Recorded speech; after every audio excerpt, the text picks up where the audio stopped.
शायद आप लोगों ने एक चीज़ ऑब्ज़र्व की होगी कि जब कोई सब्ज़ी सड़ जाती है या कोई डेड एनिमल कहीं पड़ा रहता है, कुछ टाइम के बाद उसमें नई कीड़े-मकोड़ों का जन्म होता है।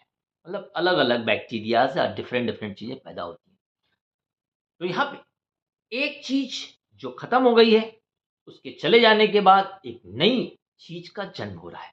मतलब एक की समाप्ति के बाद दूसरी चीज़ की उत्पत्ति हो रही है। इसका मतलब एक फ्लॉप के बाद डेफ़िनेटली एक सक्सेस मिलेगा। फ्लॉप हमको एक्सपीरियंस देके जा रहा है, जो बेसिक मास है उसका। और इसी तरीके से जो भी कीड़े-मकोड़े पैदा हो रहे हैं उसके अंदर, वो केवल कन्वर्ज़न हो रहा है। जो डेड बॉडी पड़ी थी या जो सब्ज़ी सड़ गई थी, उसी में एक नई चीज़ जो जन्म ले रही है, वो केवल कन्वर्ज़न के थ्रू हो रहा है। थोड़े से जीन्स बदल जाएँगे उसमें, थोड़े से मॉलिक्यूल्स के चेंज होने के कारण नई चीज़ की उत्पत्ति हो रही है। बेसिकली जो भी ह्यूमन बीइंग्स हैं या जो भी चीज़ें जन्म ली हुई हैं, वो फंडामेंटल पार्टिकल्स से ही मिलके बनी हुई हैं। इलेक्ट्रॉन, प्रोटॉन, न्यूट्रॉन, उसके बाद एटम्स, मॉलिक्यूल्स, उसके बाद डीएनए, आरएनए, जीन्स, जो भी जीन्स हैं, वह मॉलिक्यूल्स या फंडामेंटल एलिमेंट्स से ही मिलके बनी हुई हैं और उसका बेस है फंडामेंटल पार्टिकल्स। तो फंडामेंटल पार्टिकल से डीएनए आरएनए बना है। डीएनए आरएनए अगर थोड़ा-सा चेंज हो जाए, तो वह ह्यूमन की जगह पे एनिमल हो सकता है, चिंपैंजी हो सकता है, मंकी हो सकता है।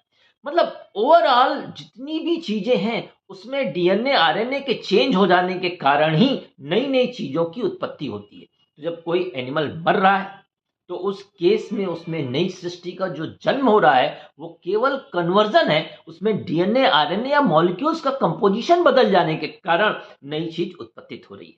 तो एक चीज़ और पता चली कि जब एक चीज़ का अंत हो जाता है, तभी दूसरे की उत्पत्ति होती है। ये जान के चलिए कि जो भी चीज़ें यहाँ पे हम लोगों के सामने मौजूद है, इवन अर्थ ही है, अर्थ भी एक दिन समाप्त हो जाएगी। ये सन भी एक दिन समाप्त हो जाएगा। गीता में भी लिखा है कि जिसकी उत्पत्ति हुई है, उसकी समाप्ति भी निश्चित है। कोई चीज़ परमानेंट नहीं है, हर चीज़ नश्वर है। सबका टाइम फिक्स है। बेसिकली कन्वर्जन है सबका।